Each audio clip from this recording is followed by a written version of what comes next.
Hey, what's up, j'espère que vous allez bien, je suis grave content de vous retrouver aujourd'hui dans cette toute nouvelle vidéo. On se retrouve pour un nouveau compte-rendu de Blu-ray 4K, de tout ce que j'ai accumulé durant ce mois d'octobre. Donc il y en a quand même pas mal, j'en ai accumulé une quinzaine. Donc je vais vous présenter tout ça dans cette vidéo. Allez, sans plus tarder, c'est parti, let's go!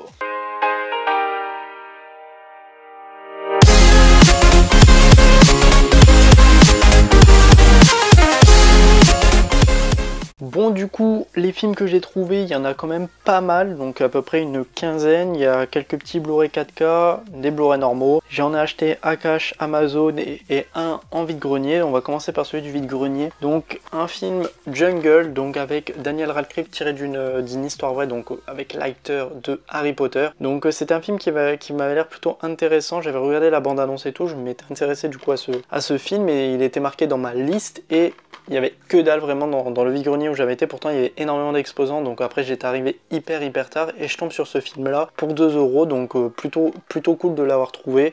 J'ai hâte de le découvrir, mais en tout cas un petit film un petit peu survival tiré d'une histoire vraie. J'avais bien aimé 127 heures, je pense que ça va rejoindre un petit peu la trame narrative de ce film là, donc hâte de voir ce que ça donne. On passe au film acheté du coup à Amazon. Il y en a quand même pas mal, j'en ai acheté 7 sur Amazon. On commence avec un vieux film, donc Fenêtre sur cour, un film de Alfred Hitchcock, donc on connaît très bien, je pense que vous connaissez, même si vous n'avez jamais vu l'un de ces films, vous connaissez sans doute ce réalisateur qui a fait énormément de films comme Psychose, Sueur froide, les oiseaux que j'ai vu, que j'ai bien aimé, et ce film là, du coup avec la petite histoire que je voulais vous raconter, bon c'est pas une histoire de dingue, c'est tout simplement j'ai acheté ce film parce que je voulais du coup le revisionner. J'avais découvert ce film quand j'avais été, il me semble c'était au lycée, c'était une sortie en français, on devait aller voir ce film et je l'avais visionné en sous-titré, donc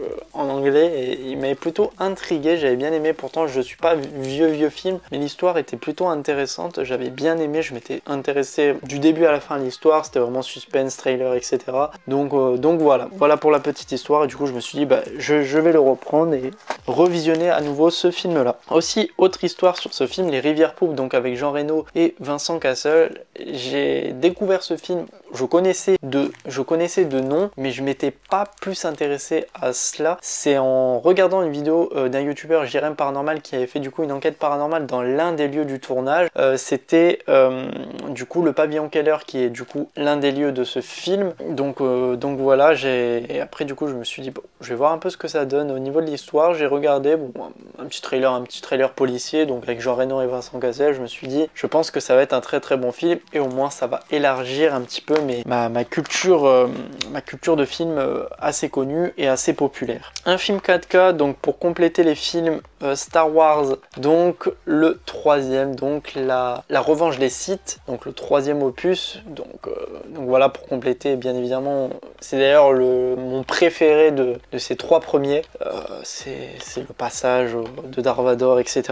Donc c'est l'un de mes préférés et l'un des plus riches, je trouve, au niveau de l'histoire. Un film avec Albert Dupontel, Jean Dujardin et François Berléand, Le Convoyeur. J'avais commencé du coup à regarder ce film, je m'étais endormi malheureusement. Enfin, je l'avais regardé, en fait ça passait sur Canal il me semble, et j'avais commencé à m'intéresser à ce film, sachant que je suis assez fan des films de transport de fond, donc je m'étais un petit peu intéressé à tout ce qu'il pouvait y avoir en film de transport de fond, et je sais qu'il y a Hit qu'il faudrait que je visionne, et il y a Le Convoyeur en termes de film français. D'ailleurs c'est un remake d'un film qui est sorti très récemment, un remake, ça c'est la version originale, mais il y a un remake américain qui est sorti, c'est Un homme en colère, du coup avec Jason Statham, qui a l'air aussi plutôt intéressant, mais bon, vraiment à voir en premier la version française, parce que le petit copiage américain on aime ça, mais on préfère les originaux. Ensuite Luca, que j'ai chopé à la sortie du film, vous connaissez mon amour pour ce film avec les nombreuses pop que j'ai acheté du coup sur le compte rendu des dernières vidéos Funko Pop. D'ailleurs si vous l'avez pas vu, je vous invite à aller la voir. Voilà un de mes chefs-d'œuvre Pixar que je mets bien évidemment limite dans mon top 5, parce que plus du début à la fin, l'histoire elle est vraiment dingue. Et d'ailleurs vous avez également vu la vidéo que je vous mets aussi dans le petit i sur les easter eggs de ce film. Un autre film d'animation Shrek, eh oui, 20 ans déjà. C'est une pépite, hein. Je pense que c'est la pépite DreamWorks et j'ai bien aimé le redécouvrir en 4K que j'ai revisionné il y a si peu de temps. D'ailleurs, je vais vous en faire une critique. Je vais d'ailleurs, hop, petite parenthèse, je vais vous faire d'ailleurs beaucoup plus de critiques de films, même d'anciens films que j'ai vus, qui a peut-être pas forcément beaucoup de critiques sur YouTube. Et c'est vrai que on aime bien avoir un avis sur des films des fois avant de le visionner. Et c'est vrai que Shrek en a très peu. Il y a quoi, 5 ou 6 critiques sur YouTube et on a tous un avis différent sur les films. Donc je vais, je pense, beaucoup plus faire des critiques sur des films que j'ai dans ma collection. Voilà un film qui m'a intéressé à peut-être pas critiquer un film dans sa négativité, mais plutôt critiquer le film pour le recommander à voir. Donc voilà, après peut-être qu'il y a des films que ça aurait été un gros coup de gueule et je ferai une vidéo quand même. Donc voilà, c'était la petite parenthèse là-dessus, mais voilà, je compte faire ce type de vidéo et d'ailleurs vous visionnerez la critique de ce film très prochainement. On passe à un autre film, Parasite. Donc Parasite, un film coréen qui m'a été recommandé après le visionnage du coup de Squid Game. Donc voilà, ça a l'air d'être plutôt intéressant. C'est une famille qui est tous au chômage et ils vont s'intéresser du coup à une famille beaucoup plus riche, mais apparemment personne va sortir indemne de cette histoire. Donc voilà.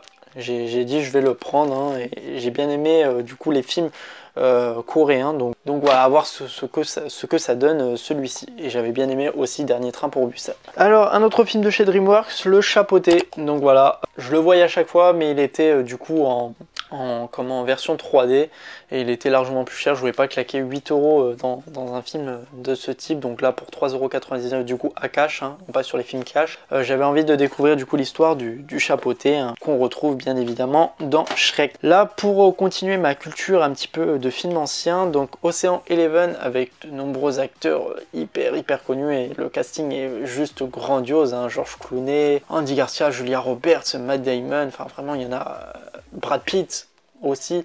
Donc c'est du coup un groupe qui vont essayer de faire le plus gros casse du siècle en braquant les plus grands casinos de Las Vegas. Donc pour 1,99 €, il y en a beaucoup de films qui sont sortis là-dessus, mais voilà, hâte de voir ce film. Ce film aussi a une petite histoire, No Country for Old Men, donc déjà par rapport au fait qu'il a de nombreux Oscars, ce film c'est aussi parce que j'avais visionné une vidéo sur des historiques de GTA V et d'ailleurs il y a une scène de ce film là qui est dans GTA V, donc c'est pour ça que je me suis intéressé du coup à l'histoire du film qui est plutôt bien. Vraiment, elle m'intrigue énormément, donc je vais visionner ce film je pense très prochainement. Un film de Bruce Willis, donc j'attends pas grand chose de ce film là, donc Sans issue.